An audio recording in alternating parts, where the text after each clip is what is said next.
അപ്പോൾ സംഘങ്ങളെ ഇപ്പോൾ രാത്രി 2 മണി, അതായത് നേരം വെളുക്കാൻ കാലത്ത് 2 മണി.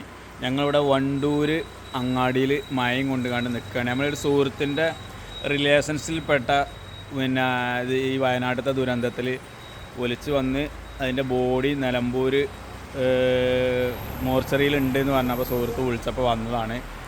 അപ്പോൾ ഇവിടെ 2-3 ആളുകളുണ്ട്. നമ്മളെ അൻസിഫ് മൂനിക്കലാണ് ഒന്ന്.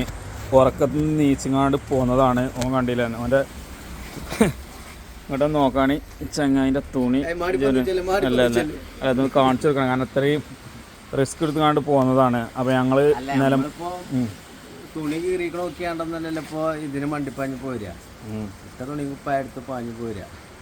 അപ്പോൾ അങ്ങനെയാണ്. അപ്പോൾ ഞങ്ങൾ നിലമ്പൂർ ഹോസ്പിറ്റലിലേക്ക് പോകാൻ വേണ്ടിയിട്ട് നിൽക്കുകയാണ്. നേരെ 2 മണിയായി. ഒരു സുഹൃത്തും കൂടിയും വരാണ്ട് പോകാനെ കാത്തിക്കുകയാണ്. വേറെ 2 ആൾക്കാർ ഇതാണ്. അപ്പം നാൻസിബേ, ചായ എന്തെങ്കിലും വേണോ? നേരം വെളുക്കാനായിക്കണം. 3 മണി ആയിക്കണം, 2 മണി കഴിഞ്ഞു. അപ്പോൾ ഇതാണ് വണ്ടൂരങ്ങാടിൻ്റെ ഇപ്പോഴത്തെ അവസ്ഥ കേട്ടോ. ഓട്ടോറിക്ഷകളൊക്കെ ഉണ്ട് നട്ടപ്പാതിരക്ക്, ഹോട്ടലും ഉണ്ട്.